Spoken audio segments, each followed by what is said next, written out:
Jadi dengan adanya inisiatif Sustainable Construction Material Award ini diharapkan dapat mendorong seluruh produsen material konstruksi bahan bangunan yang ada di Indonesia semakin sadar dan bertanggung jawab terhadap proses produksi dan distribusi yang ramah lingkungan.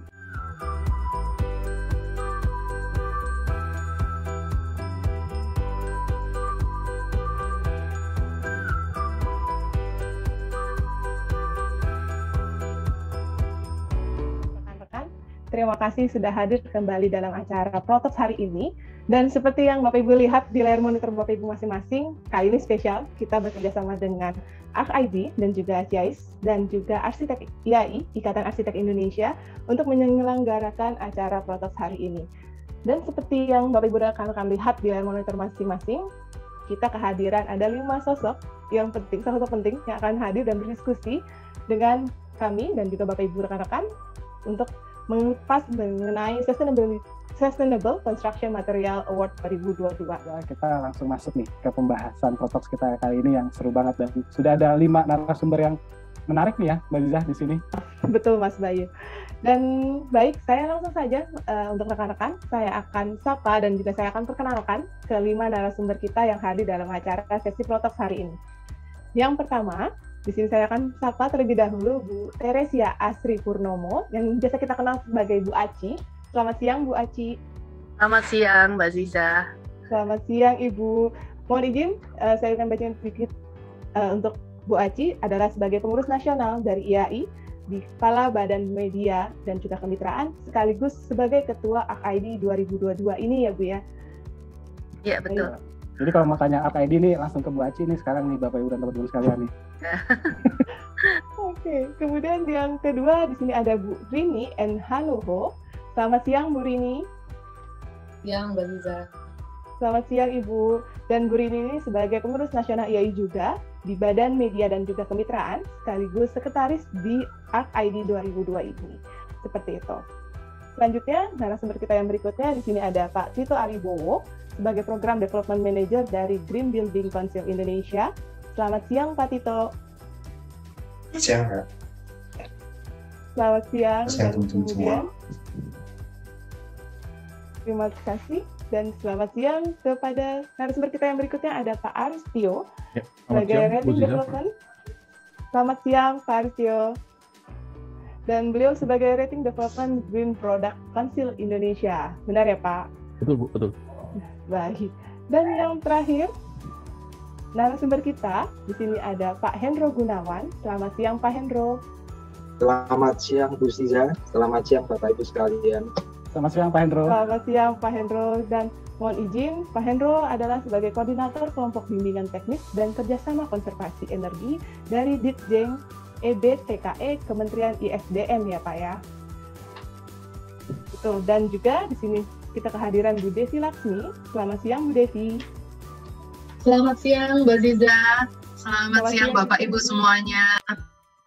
Selamat siang. Dan beliau sebagai Koordinator Kelompok Pengembangan Usaha Konservasi Energi ya Bu.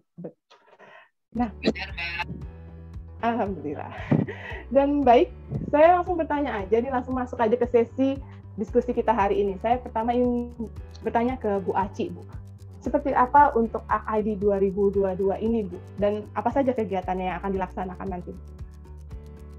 Oke, baik. Sebelumnya saya ingin menyapa rekan-rekan semua yang telah hadir. Terima kasih atas waktunya. Hari ini juga saya ingin berterima kasih juga kepada Katalog Pro yang telah berkolaborasi dengan ArcID untuk menyelenggarakan acara siang ini. Baik, mungkin saya ingin sedikit memperkenalkan ArcID dulu bagi Bapak Ibu maupun rekan-rekan sekalian yang mungkin belum pernah tahu tentang ArcID ya. ArcID adalah sebuah event architecture conference and exhibition.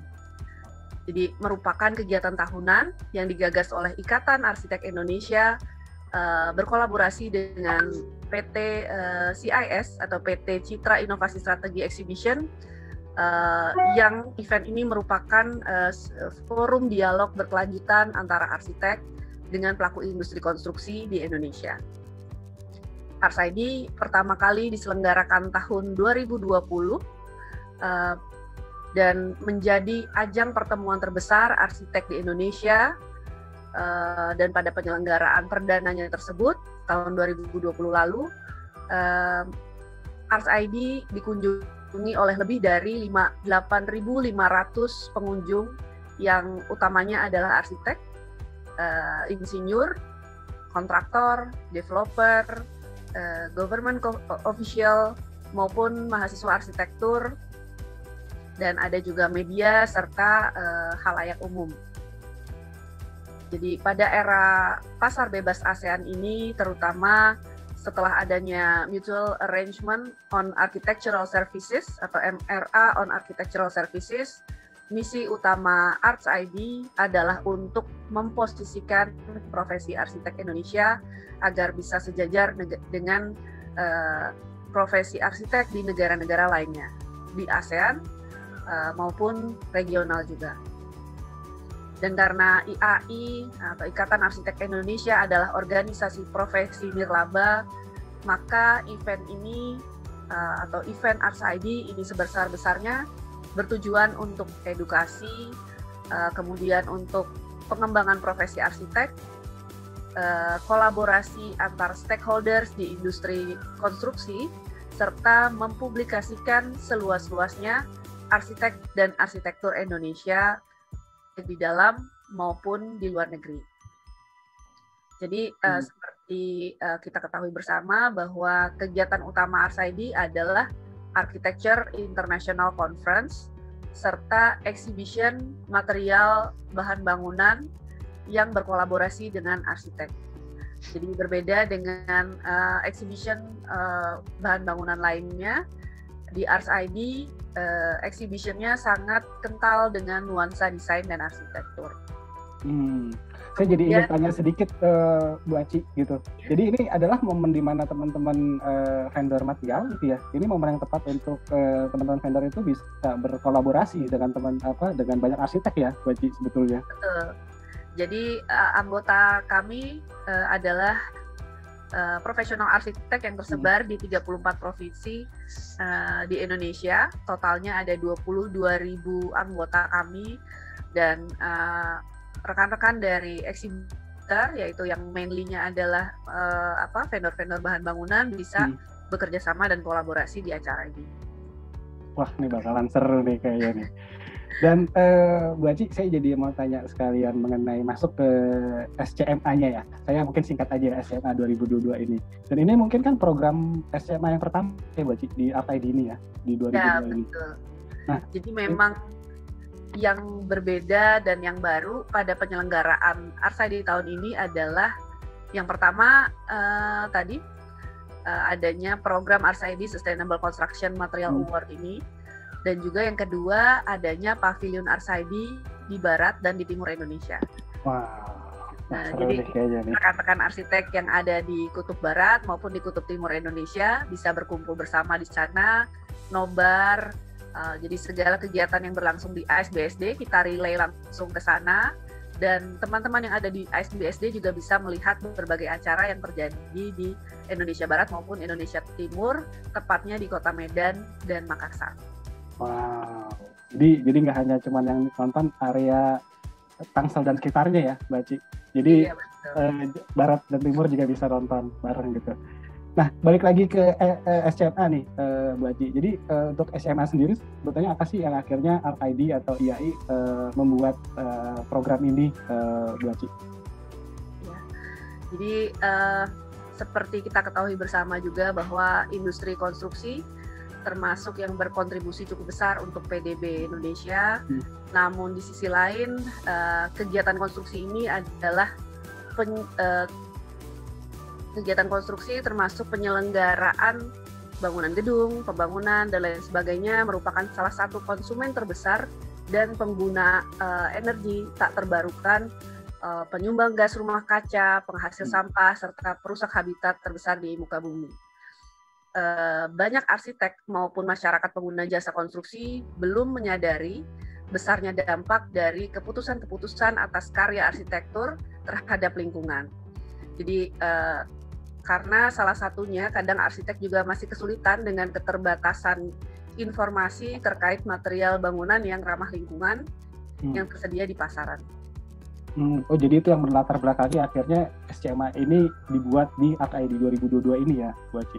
Betul, dan ada juga komitmen dari Pak Presiden kita ya di KTT COP 26 November 2021 yang lalu, Presiden Joko Widodo telah menyampaikan juga komitmen Indonesia untuk penanganan perubahan iklim. Dan hal senada juga telah dideklarasikan sebelumnya pada Sumpah Pemuda tahun 2021 lalu oleh Ikatan Arsitek Indonesia juga, bersama beberapa asosiasi lain yang terkait seperti IAP, IARKI, GBCI, IALI, dan lain-lainnya. Kita mendeklarasikan gerakan Indonesia Net Zero emisi karbon tahun 2050. Nah, nanti Mas Tito mungkin bisa menjelaskan lebih jauh. Jadi dengan adanya award Sustainable Construction Material Award di tahun ini, kami berusaha menindaklanjuti komitmen-komitmen tadi itu. Dan kebetulan melihat ARC-ID ini adalah platform yang cocok untuk terutama bekerja sama dengan berbagai pihak yang terkait, terutama Green Building Council Indonesia atau GBCI, Green Product Council Indonesia atau GPCI, serta kementerian-kementerian terkait seperti Kementerian ESDM, utamanya Direktorat Energi Baru Terbarukan dan Konservasi Energi, serta Kementerian Perindustrian Pusat Industri Hijau. Wah, ini akan seru nih. Jadi kayaknya akan ini pada saat Bu Aci udah menyampaikan sedikit gambaran tentang SCMA, kayak akan banyak yang nanya gitu ya. Tapi tahan teman-teman dan Bapak Ibu sekalian. Jadi nanti kita akan ulik lagi SCMA ini seperti apa. Dan tadi Mbak Zia juga sudah sampaikan, Bu Aci sudah sampaikan juga di ARC-ID khususnya di SCMA ini banyak berkolaborasi dengan institusi atau asosiasi yang lain seperti GBCI, GPCI, dan juga Kementerian ISDM. Nah, di sini juga sudah kehadiran juga ya di sini perwakilan dari Kementerian ISDM. Ada Pak Hendro Gunawan. Selamat siang, Pak Hendro. Ya, selamat siang, Pak Bayu. Ya, Pak Hendro sedikit mengulas mengenai SCMA ini, Pak, gitu. Dan balik lagi ke Kementerian dari ISDM ya, Pak. Nah, kalau dari Kementerian ISDM sendiri, Pak, bagaimana sih Pak melihat atau bagaimana kebijakan atau regulasi dengan bangunan yang ramah lingkungan itu tuh penilaian itu seperti apa sebetulnya sih, Pak? Ya, terima kasih Pak Bayu. Sebetulnya dari Kementerian ISDM sendiri kita ada beberapa regulasi yang terkait dengan bangunan ramah lingkungan. Kita ini ada Peraturan Pemerintah Nomor 70 Tahun 2009 tentang konservasi energi yang saat ini mohon izin sedang dalam proses revisi. Jadi dalam revisi yang baru nanti bangunan gedung yang konsumsi energinya yang konsumsi energinya lebih dari 500 ton oil equivalent, kira-kira itu lebih sekitar 5,8 gigawatt hour, itu wajib menerapkan manajemen energi. Nah, kemudian kami juga ada beberapa keputusan Menteri terkait standar kinerja energi minimum untuk peralatan-peralatan di bangunan gedung. Nah, kemudian dari Kementerian PUPR kan juga ada juga tentang ada peraturan Menteri terkait bangunan gedung hijau, di mana beberapa kategori bangunan itu wajib menerapkan bangunan gedung hijau. Mohon maaf, mungkin Bu Devi bisa membantu menambahi kalau ada yang ditambahkan. Bu Devi, silahkan. Baik, Bapak Ibu, permisi tadi yang disampaikan oleh Pak Hendro. Jadi kami untuk yang bangunan gedung, selain yang tadi sifatnya fisik ya Pak Hendro, kan tadi yang manajemen energi itu yang harus diterapkan memang di semuanya. Tadi yang disampaikan Pak Hendro, 500 ton oil equivalent per tahun, itu setara dengan luas bangunan gedung itu kurang lebih 20.000 meter persegi atau 15 sampai 20 lantai. Saya melengkapin ya Pak Hendro, mohon maaf.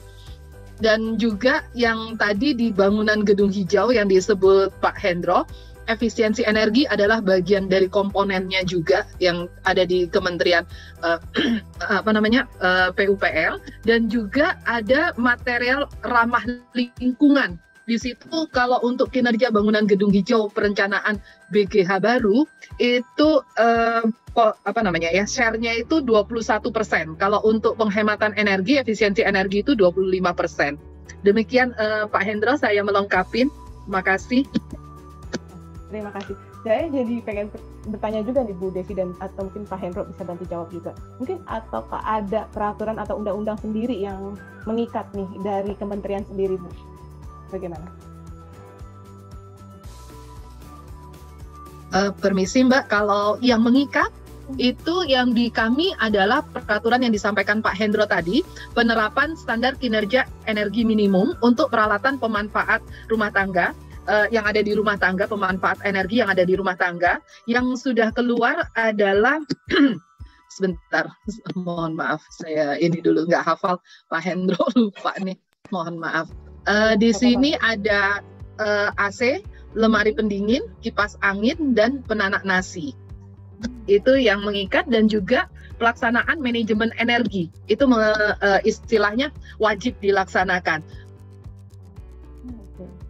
Oke.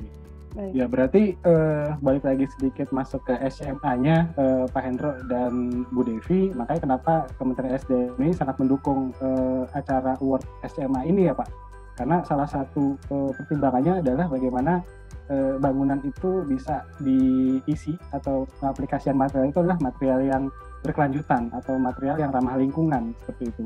Dan itu saat ini sudah cukup sebuah hal yang menjadi concern ya Pak Hendro.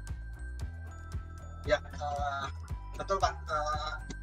Memang ini menjadi perhatian kita juga, karena memang material-material bangunan yang ramah lingkungan ini kan juga ke depan akan menjadi tuntutan, karena ini salah satu cara juga untuk mencapai penurunan emisi GRK seperti yang sudah dikomitmenkan Presiden kita, seperti yang tadi disampaikan oleh Pak Haji.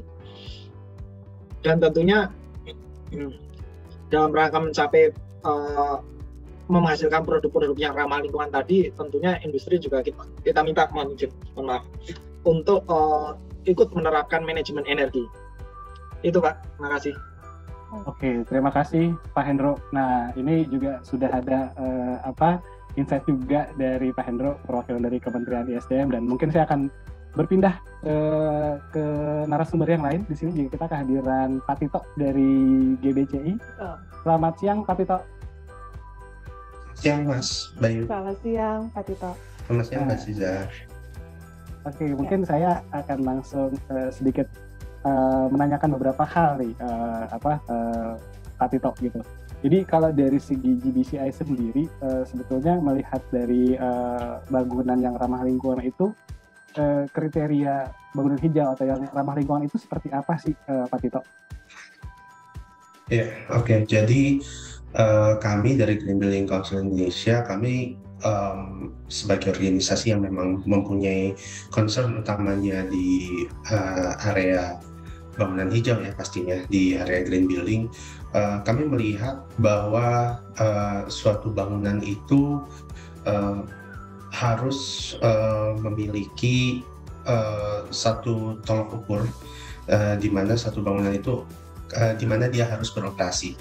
Karena kami melihat bahwa bangunan adalah satu barang, kalau bisa dibilang barang, yang memiliki tingkat konsumsi yang sangat besar, konsumsi sumber daya yang sangat besar. Nah, peran dari bangunan hijau atau konsep bangunan hijau adalah bagaimana kita bisa membuat tingkat konsumsi dari sumber daya yang dipakai di bangunan itu menjadi efektif dan efisien.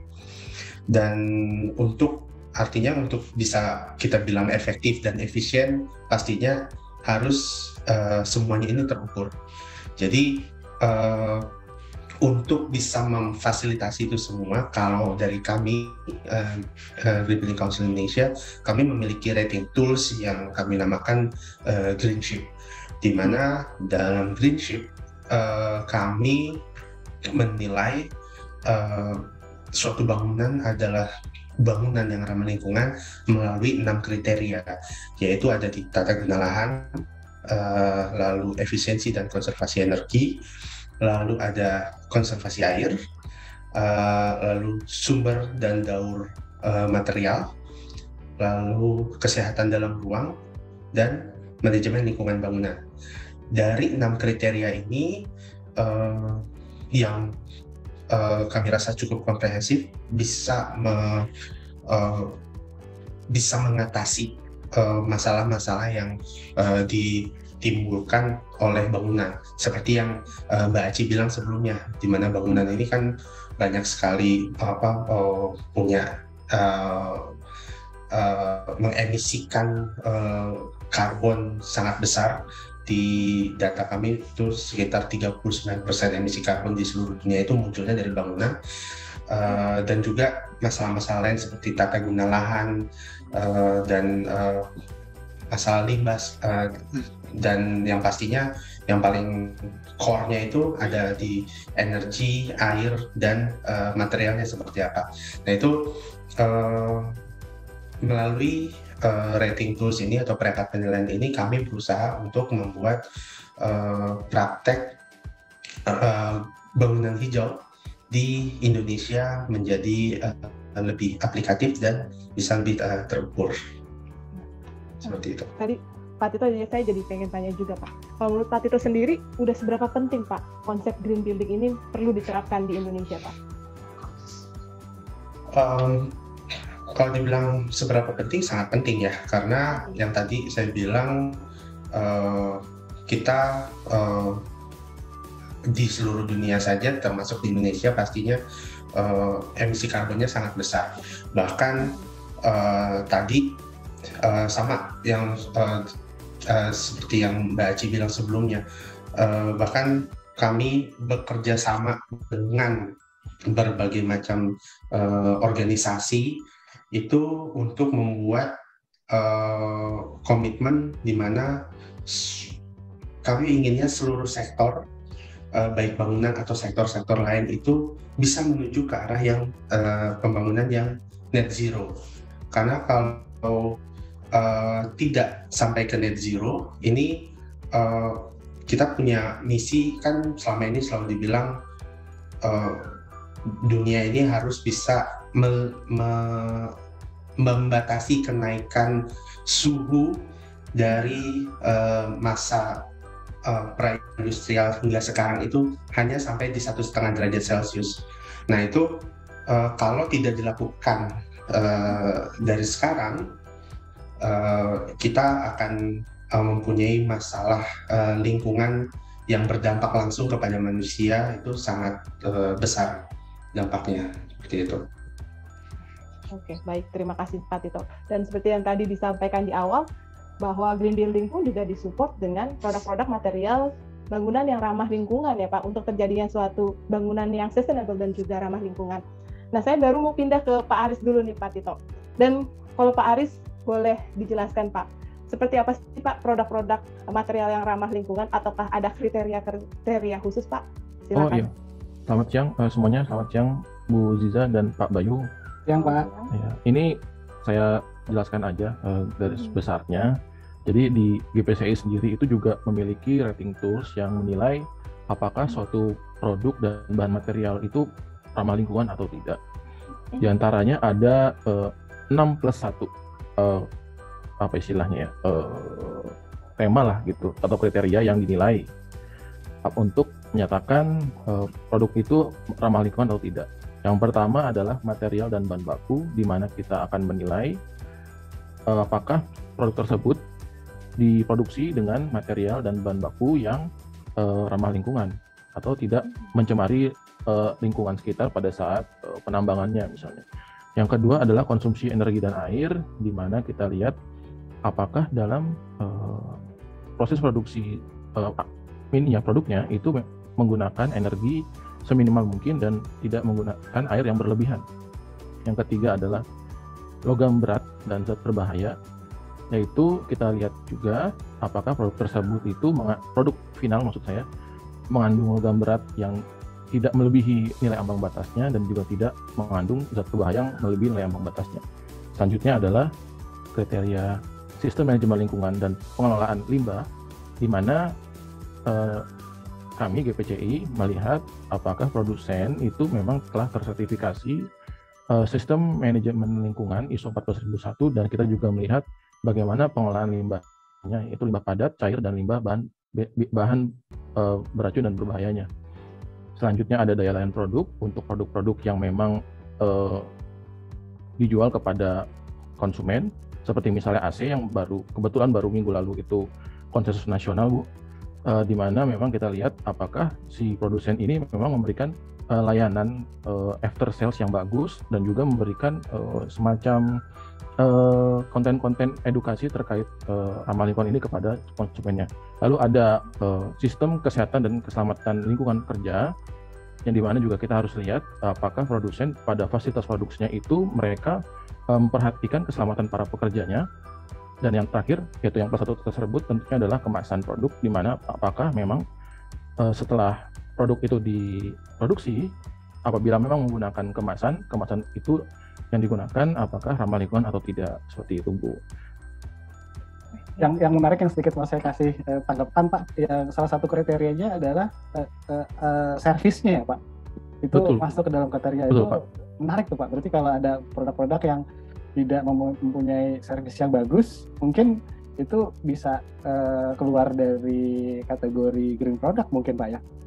Kalau keluar mungkin ya terlalu ekstrim kalau saya bilang. Nggak masuk lah gitu.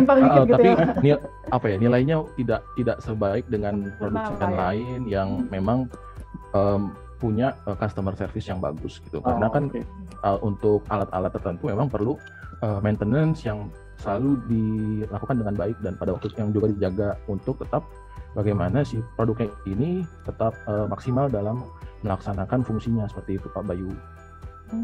Pak, saya jadi pengen nanya, kalau untuk ke GPCI sendiri itu teman-teman produk yang mengajukan untuk diuji atau dari GPCI sendiri melakukan uji atau tes ke produk-produk yang ada gitu, Pak? Oh ya, kebetulan kami ini memang organisasi penerbitnya saja. Dan untuk kegiatan verifikasi dan auditnya itu kami serahkan kepada pihak ketiga, Bu. Nanti mereka yang akan ke lapangan langsung melihat fasilitas produksi mereka, apakah memang benar seperti apa yang mereka katakan, apakah mereka benar-benar ramah lingkungan, apakah mereka benar-benar melakukan pengelolaan limbah yang baik, seperti itu. Nah, saya jadi tertarik mengenai kriteria tadi, kan cukup banyak ya, Pak, ya, untuk yang disyaratkan oleh GPCI.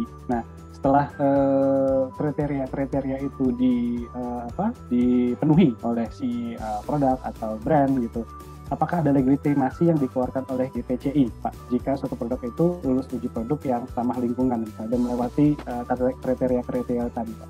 Ya. Baik, Pak Bayu.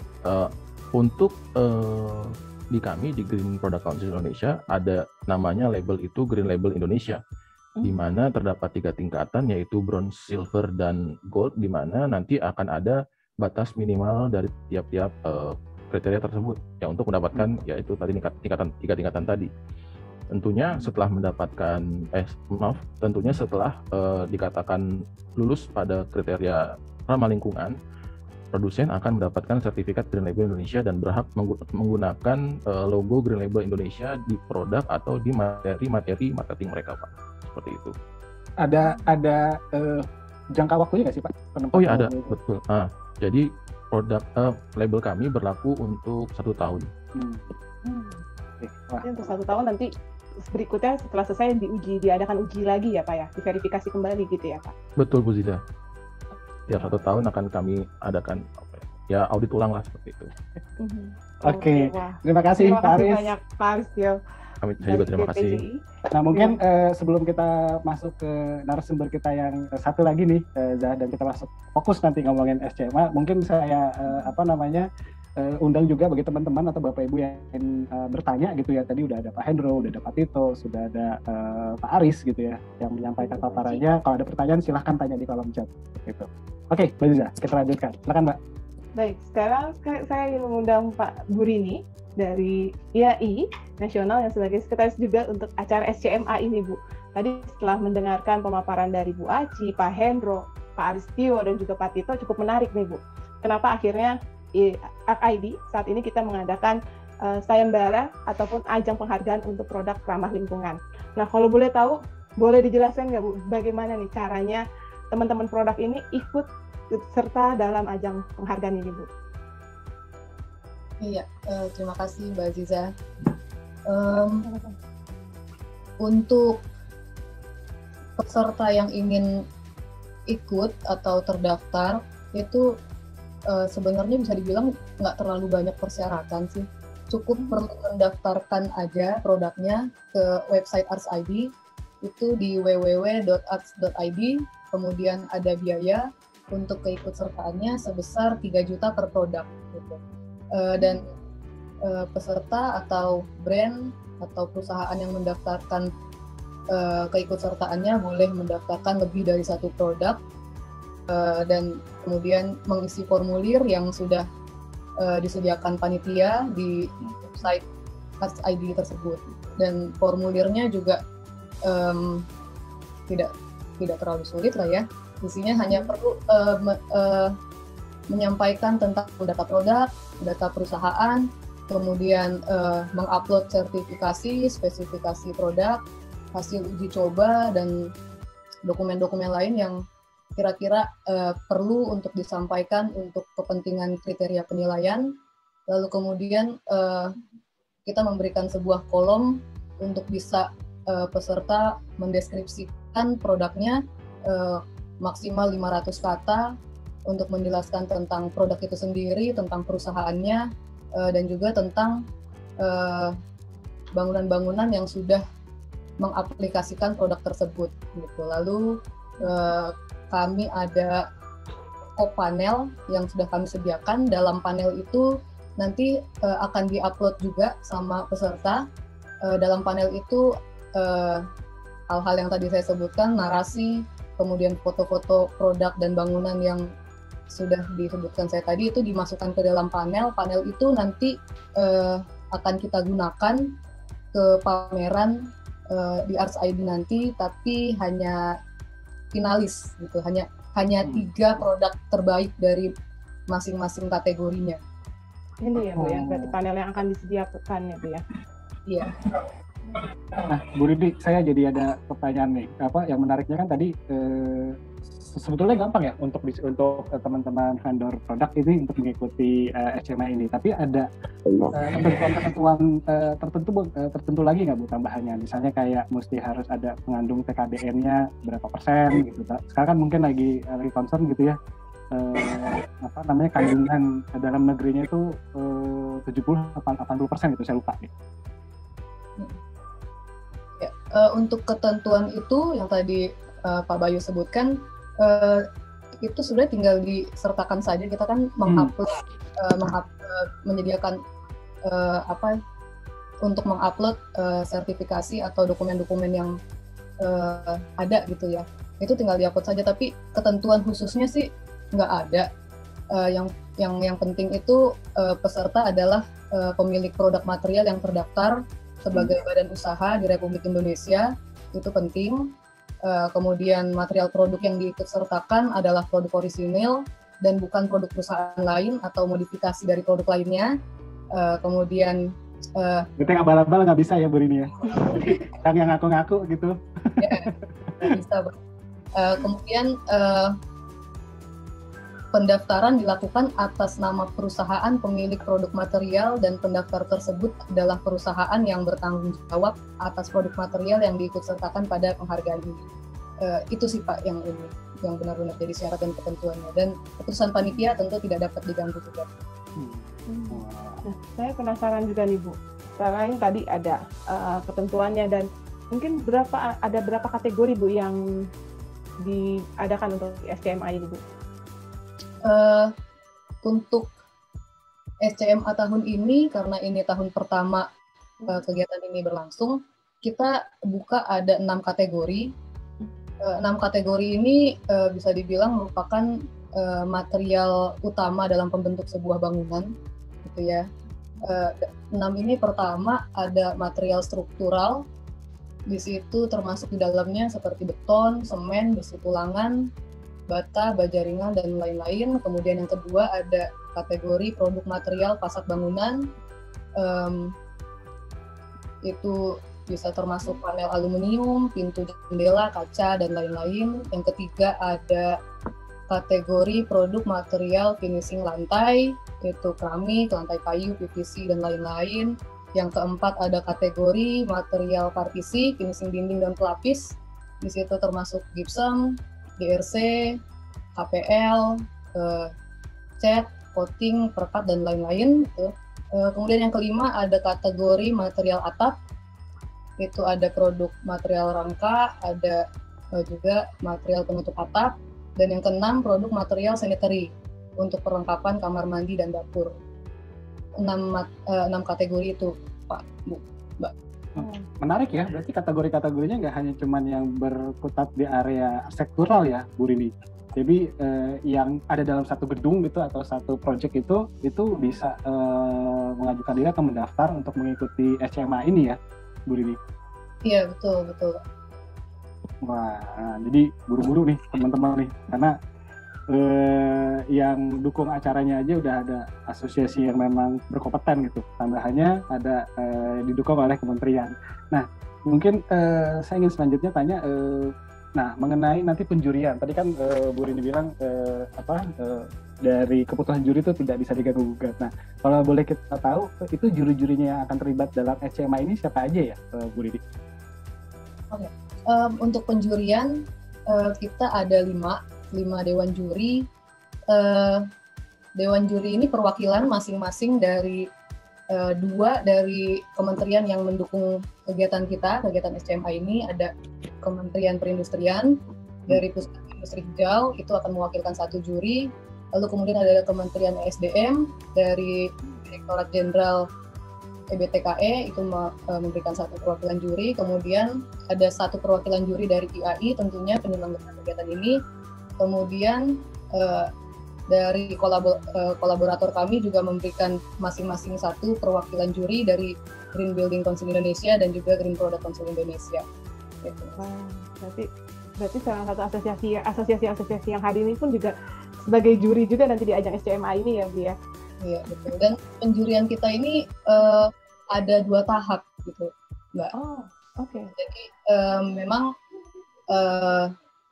penjurian ini, jadi penjurian pertama itu kita mengumpulkan dari masing-masing kategori. Ini akan masing-masing juri akan memberikan 3 produk yang menurut scoring mereka terbaik gitu ya. Jadi dari 5 juri akan memberikan 3 dari masing-masing kategori lagi. Nah, nanti dari masing-masing itu akan dikumpulkan ke panitia. Panitia akan hitung skor tertingginya gitu ya. Skor tertingginya itu akan terpilih 3 finalis inilah yang nanti dari masing-masing kategori, ada 6 kategori kan, berarti kalau 3 finalis dari kategori ada 18 finalis. Nah, 3 dari masing-masing ini, 18 finalis inilah yang nanti akan ikut pameran produk. Nah, kemudian menentukan pemenangnya ini nanti dari top skor tadi 3 masing-masing kategori, disitulah juri akan bertemu dan berdiskusi. Jadi kalau penjurian pertama masing-masing juri itu akan berikan scoring terhadap penilaian mereka gitu ya. Kemudian yang menentukan pemenangnya itu mereka akan diskusi, di situlah baru akan ketemu di 1 pemenang dari masing-masing kategori dan akan diumumkan di acara Art ID nanti. Bu Rini, saya jadi penasaran nih Bu, dari tadi kalau bagi teman-teman vendor material gitu ya yang mau ikut, itu tinggal bisa masuk ke website Art ID dan di situ nanti sudah ada pilihannya, buttonnya untuk mengikuti SCMA gitu. Tapi juri-juri ini dan IAI selain menjurikannya itu berdasarkan informasi yang diberikan mereka dalam satu form gitu ya, pertanyaan-pertanyaan yang ada di website tersebut, apakah nanti vendor-vendor material ini juga diharuskan untuk mengirimkan sampelnya Bu gitu? Karena kan sebagai konsultan, khususnya sebagai arsitek ya, biasanya kita akan lebih nyaman ngelihat material itu kayak uang gitu ya, dilihat diraba dan diterawang gitu. Apakah itu juga akan terjadi kayak gitu Bu? Kalau untuk penjurian tahap 1 sih mungkin belum, tapi di penjurian tahap kedua itu memungkinkan, Mas, gitu. Karena setelah kita menghubungi atau sudah ketemu 3 finalis, gitu, kami akan menghubungi finalis-finalis dari masing-masing kategori untuk melengkapi materi untuk pameran. Oke. Mungkin kelengkapan materi disitulah nanti yang bisa menjadi tambahan penilaian untuk penjurian berikutnya, gitu. Sama penasaran lagi saya tuh, apakah nanti pas penjurian ada sesi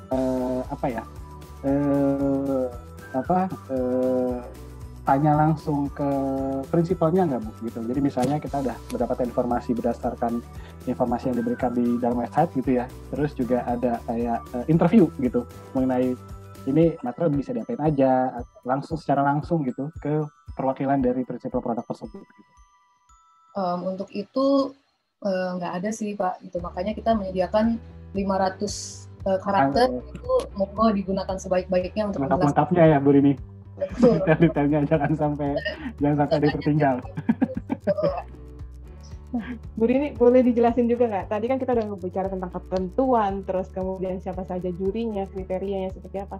Nah, kira-kira kapan nih untuk teman-teman produk bisa ikutan acara SCMA ini, Bu? Dan mulai kapan bisa langsung mendaftarkan diri, Bu? Oke. Untuk kegiatan SCMA ini sebenarnya sekarang masih berlangsung, Mbak. Sudah buka pengumuman sejak 20 Juni kemarin, dan sampai sekarang hingga nanti 4 Juli 2022 kita masih membuka pendaftaran dan kemasukan materi produk gitu ya, sampai 4 Juli. Itu kemudian nanti setelah 4 Juli tanggal 5 tanggal 6 kita ada penjurian tahap 1. Di tanggal 8 Juli kita akan umumkan finalis dari tiga finalis dari masing-masing kategori. Nah, setelah 8 Juli itu kita akan persiapan untuk pameran. Di situ juga ada penjurian tahap 2 dan para finalis menyiapkan materi untuk pameran, dan pamerannya itu akan berlangsung 4 hari, tanggal 14 sampai 17 Juli di ISBSD gitu. Dan malam penghargaannya akan berlangsung pada 15 Juli di ISBSD itu, di Arts ID-nya ya. Baik. Wah, dan tadi masih ada waktu 3 hari ya Mbak Ziza, Bu Rini ya? 4 hari. Masih ada 4 hari ya? 4 hari. Untuk bisa jangan dipotong, Pak. biar langsung masih ada waktu nanti, Pak. Dan seperti tadi yang Bu Rini sampaikan, teman-teman bisa langsung mengakses di Arc ID ya Bu ya, di websitenya Arc ID. Ini saya bantu share screen. Di sini nanti teman-teman produk bisa langsung cek untuk Arc ID, langsung masuk ke program ya. Ya benar ya Bu Rini. Dan di sini sudah ada store, kemudian referensi panel, dan juga bagaimana cara registrasinya.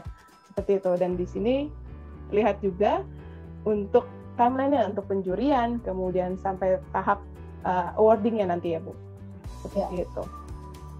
Dan untuk rekan-rekan, jika ada rekan-rekan produk, silakan ini bisa di-download dan dipelajari ya Bu ya, untuk bagaimana cara teman-teman produk mengikuti ajang SCMA ini. Seperti itu. Baik. Ini saya boleh sampaikan ini nggak Mbak Mas? Boleh. Ya, silakan Bu Rini. Nah, ini saya rasa ini perlu saya sampaikan keuntungan peserta yang mendaftarkan produknya ke dalam SCMA ini. Itu ada beberapa keuntungan yang akan didapat gitu ya. Yang pertama, setiap peserta yang mendaftarkan produknya ke SCMA ini akan mendapat publikasi dalam bentuk tayangan di website, sosial media, dan buku panduan Arts ID 2022. Buku panduan ini akan diberikan kepada semua pengunjung Arts ID nanti, jadi akan ada produknya di buku itu, lalu kemudian setiap peserta akan mendapat undangan untuk menghadiri malam penganugerahan di Arts ID ISBSD. Kemudian produk-produk finalis akan dipamerkan dalam Arts ID tanggal 14 sampai 17 Juli dalam pavilion SCMA Hall 3 ISBSD. Kemudian juga pemenang akan dianugerahi penghargaan sesuai kategorinya serta mendapatkan keutamaan dalam space premium di pameran Arts ID tahun depan 2023 dengan biaya khusus. Dan juga para pemenang penerima penghargaan Arts ID SCMA 2022 akan mendapatkan sertifikat yang akan diberikan pada acara malam penghargaan di AISBSD dan juga akan dipublikasikan melalui media sosial Ikatan Arsitek Indonesia dan Arts ID serta branding di Arts ID tahun depan 2023. Seperti itu. Banyak benefit yang didapatkan oleh produk ya Bu ya. Dan saya jadi penasaran ini karena di dalam SCMA ini IAI juga berkolaborasi juga dengan GBCI, GPCI dan juga Kementerian SDM dan juga industri ya tadi Bu Rini. Ya. Nah khusus untuk yang GBCI dan GPCI, apakah pemenang produk itu otomatis juga mendapatkan label dari GBCI dan GPCI, Bu Rini? Mungkin nanti Pak Tito atau Pak Aris juga boleh nambahin gitu, atau mungkin semua finalis dapat nih gitu. Ya, jadi seperti yang tadi disebutkan, pemenang akan mendapatkan sertifikat. Gitu. Jadi sertifikat itu sudah ada di situ IAI, GBCI, GPCI, dan kementerian-kementerian. Gitu. Dan diperbolehkan nggak kira-kira misalnya di produk tersebut dicantumkan logo GBCI gitu? Ini adalah green produknya, listing produk GBCI atau GPCI gitu, Bu Riti. Mungkin ini kali ya Mas, karena ini kan kegiatannya di Arts ID gitu, mungkin nanti akan ada logonya SCMA kali ya. Oh oke. Ini kan masih program perdana kami gitu, jadi kedepannya saya rasa ini akan menjadi sebuah label yang bisa disertakan gitu ya. Nah, jadi akhirnya yang biasanya mungkin dapatnya GBC aja, GPC aja, pada saat SCMA ini dapat semuanya nih malah nih ya. Nah, Bu Rini, ini pertanyaan terakhir nih mungkin dari saya mengenai SCMA gitu ya. Dan nanti juga mungkin ada pertanyaan-pertanyaan tambahan dari Bapak Ibu dan teman-teman yang hadir. Kemarin mungkin SCMA sudah ada beberapa teman-teman prinsipal produk yang sudah mendengarnya gitu. Nah pertanyaannya, ada yang menanyakan ke saya, ini titipan nih sebetulnya, nggak ada di pertanyaan di kolom chat gitu, apakah produk-produk atau vendor material itu untuk mengikuti SCMA itu harus juga adalah eksebitor di Art ID, Bu Rini? Tidak harus Pak. Tidak harus ya? Jadi semuanya bisa ikutan gitu untuk ikut di ajang Sustainable Construction Material Award ini ya Bu? Semua bisa ikut. Selama ketentuan dan persyaratan tadi dipenuhi ya Pak. Dan bukan produk abal-abal ya, bukan yang mengaku. Dan juga satu brand bisa mengajukan beberapa produk itu, Bay. Iya. Bisa mengajukan beberapa produk. Ya. Baik. Nah, terima kasih banyak Bu Rini. Saya tadi sempat disinggung juga bahwa nanti jurinya ada dari tim GBCI dan GPCI. Saya jadi mau beralih pertanyaan saya nih ke Pak Tito. Mungkin saya akan tanya dari perwakilan dari GBCI, Pak. Kira-kira boleh dikasih sedikit Pak bocoran nanti penilaiannya seperti apa Pak kalau untuk produk? Ya. Jangan-jangan kayak idol gitu ya dinilainya ya. Tapi nggak disuruh nyanyi kan nanti gitu IC-nya ya. Iya oke. Ya, jadi memang di sini seperti yang udah disebutkan juga sebenarnya di TOR-nya ya. Kita memang ada beberapa kriteria yang akan dinilai. Di antaranya kita membagi jadi beberapa kriteria. Pastinya ada yang namanya kita bilangnya ada produk lokal, di mana nanti kita bisa menilai apakah produk itu transportasinya dari lokasi asal materialnya seperti apa, artinya jarak yang ditempuh dari material dari tempat produksi ke produsen atau ke project itu seperti apa, jauh nggak kira-kira, terus ketersediaannya itu sebenarnya seperti apa sih, artinya kan kalau semakin banyak ketersediaannya semakin sedikit perlu untuk kayak ditransportasikan dari mana harus ke proyeknya atau kemana, itu kan sangat berpengaruh. Lalu juga dampak terhadap kesejahteraan masyarakat lokalnya seperti apa, apakah mudah diaplikasikan sehingga tidak harus mendatangkan teknisi yang benar-benar expert gitu ya, jadi bisa gampang diaplikasikan itu. Jadinya dampaknya bisa diaplikasikan oleh masyarakat lokal juga gitu. Ini kan artinya kita bukan cuma membangun kultur yang sustainability itu bukan melulu masalah lingkungan, tapi ada aspek ekonomi dan sosial juga yang tersebut di sana harusnya di sustainability tersebut. Jadi ini pemberdayaan masyarakat lokal itu juga sangat penting akhirnya. Lalu klaim atas dampak lingkungan, kita harus bisa memberikan sertifikasi apa saja yang sudah pernah diikutkan, yang sudah pernah didapat oleh produknya, sertifikat dari eco-label kah, atau dari KLHK, industri hijau, ISO 14001-nya kah, atau misalkan untuk kayu, apakah ada verifikasi dari SVLK-nya kah, gitu. Nah itu bisa dilampirkan juga di sana.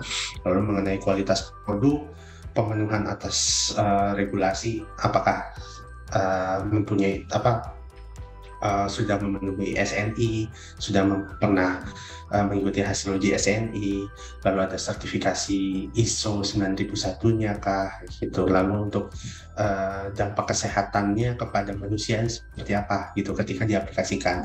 Artinya ini kan sebenarnya juga salah satu concern kami ya, baik di GBCI maupun sebenarnya semuanya gitu. Jadi material ini secara tidak sadar itu sebenarnya juga mempunyai emisi dalam ruang yang dalam bentuknya itu bisa racun, yang ketika dihirup oleh manusia itu mempunyai dampak yang buruk gitu ke manusia.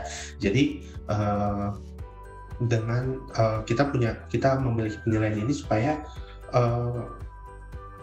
kesadaran akan pentingnya pemilihan material yang sedikit atau sebaiknya tidak sama sekali mempunyai dampak buruk kepada kesehatan penghuni bangunan ini harus bisa lebih didorong seperti itu.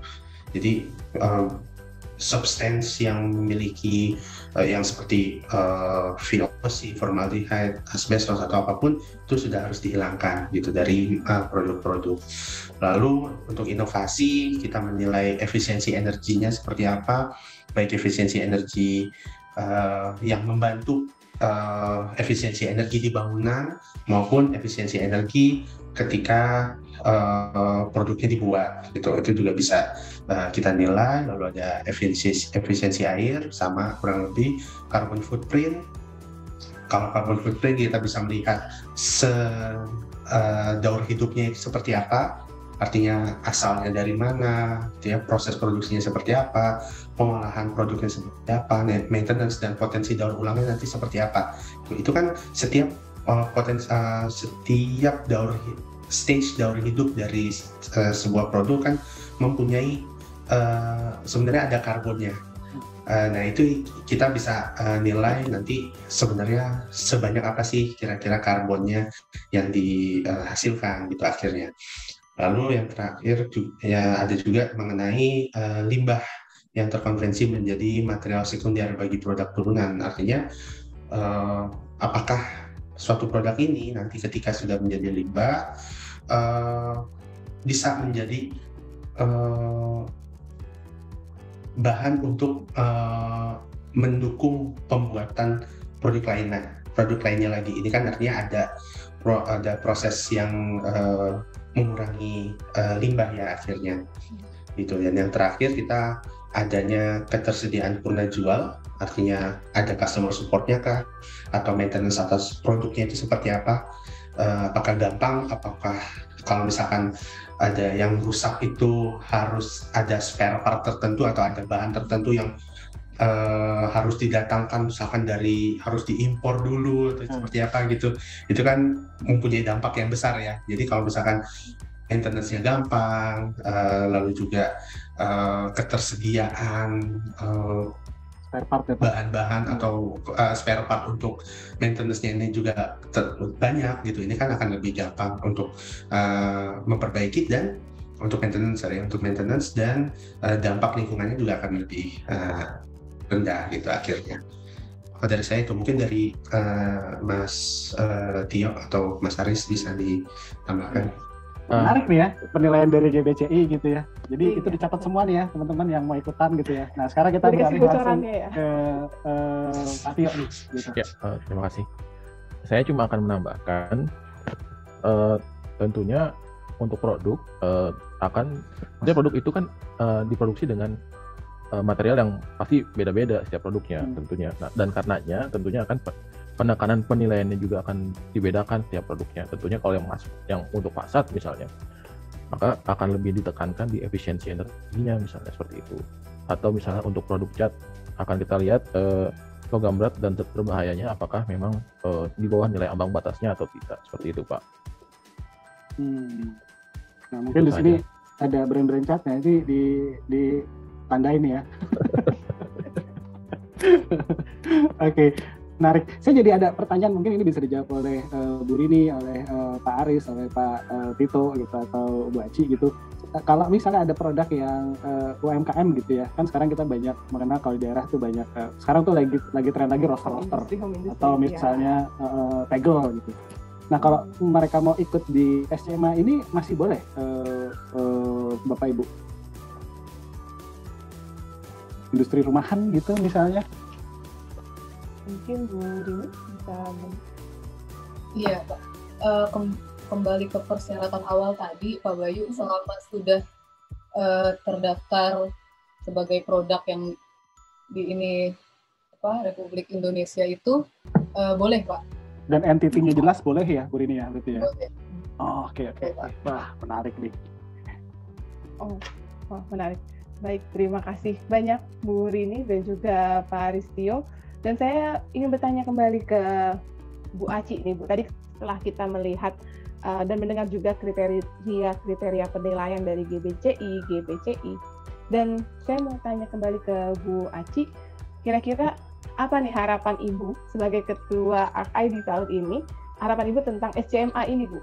Silakan. Ya, terima kasih Mbak. Terima kasih Mbak. Jadi seperti yang telah disampaikan oleh pembicara-pembicara kita siang ini ya, betapa urgentnya mempercepat terwujudnya komitmen-komitmen terkait penanganan krisis iklim ini. Jadi bukan cuman sekedar perubahan iklim, tapi krisis iklim.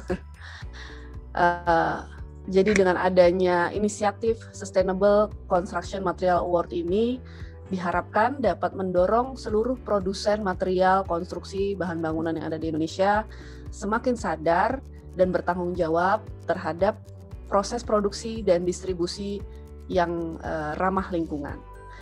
Dan di lain sisi juga agar arsitek-arsitek dan stakeholder jasa konstruksi juga semakin sadar terhadap produk-produk bahan bangunan yang ramah lingkungan, serta semakin bertanggung jawab juga dalam pengambilan keputusan-keputusan dalam proses konstruksinya. Jadi untuk itu, pada kesempatan ini kami mengundang sebanyak-banyaknya produsen material bahan bangunan agar dapat berpartisipasi pada ajang ini. Terima kasih. Terima kasih Bu Aci. Dan saya ingin bertanya kembali ke Pak Hendro. Di sini Pak Hendro Gunawan. Saya ingin bertanya juga nih Pak, harapan Pak Hendro sendiri selaku perwakilan dari Kementerian ISDM melihat ajang penghargaan terhadap produk yang ramah lingkungan ini seperti apa Pak? Ya, terima kasih Bu. Dari kami mengharapkan para produsen bahan bangunan ini bisa menghasilkan produk-produk yang ramah lingkungan. Karena tentunya dari sisi energi diharapkan bisa menerapkan manajemen energi untuk mencapai efisiensi energinya, kemudian juga memanfaatkan misalnya listrik dari energi terbarukan, misalnya PLTS atap, karena tren kedepannya memang industri diharapkan untuk lebih energi efisien dan memanfaatkan energi terbarukan. Kemudian juga bagi para developer dan konsultan tentunya mendukung dengan menggunakan material-material yang ramah lingkungan. Dan bagi kontraktor tentunya ke depan diharapkan menerapkan proses konstruksi yang lebih ramah lingkungan, lebih efisien dan penggunaan sumber daya dan energinya. Kemudian yang terakhir ini titipan dari teman-teman juga, Kementerian ESDM sendiri sebetulnya juga ada ajang penghargaan Subroto bidang efisiensi energi. Saya lihat di sini ada beberapa rekan juga yang sering ikut dalam ajang PSB ini. Salah satu kategorinya adalah bangunan gedung hemat energi. Nah, kami juga didukung oleh IAI, GBCI, kemudian Kementerian PUPR dan berbagai organisasi lainnya dalam penyelenggaraan acara ini. Mereka juga terlibat sebagai juri. Jadi di sini ada kategori bangunan gedung hemat energi bagi gedung baru, yang kemudian juga bagi gedung-gedung retrofit, kita dorong untuk ikut ajang penghargaan ini, karena ini ajang penghargaan ini cukup bergengsi dan pemenangnya nanti kita kirim ke level ASEAN untuk mendapat ikut dalam ajang ASEAN Energy Award.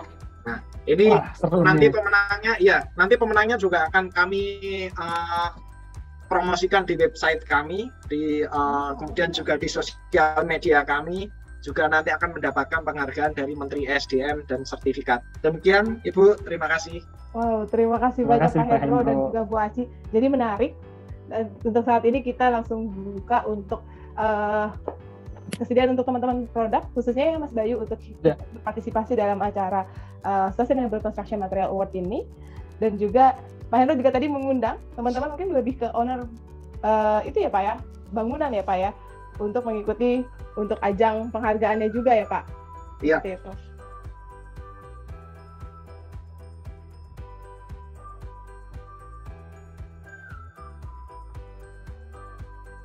Tiga. GoPro. Terima kasih. Terima kasih Bapak Ibu. Sekali lagi saya ucapkan terima kasih. Sekali lagi terima kasih sebanyak-banyak kepada Bu Teresia Purnomo, Bu Aci, kemudian ada Bu Rini dari IAI Nasional juga. Dan saya ucapkan terima kasih kepada Pak Aristio dari perwakilan dari GPCI dan Pak Tito dari GBCI dan juga Pak Hendro Gunawan dan juga Bu Devi tadi dari Kementerian ISDM. Terima kasih atas waktunya dan insight-nya. Semoga dengan acara hari ini teman-teman perlu langsung bergejolak untuk mengikuti SCMA dan menyukseskan SCMA di AKID tahun 2002 ini. Terima kasih sekali lagi. Assalamualaikum warahmatullahi wabarakatuh. Selamat sore.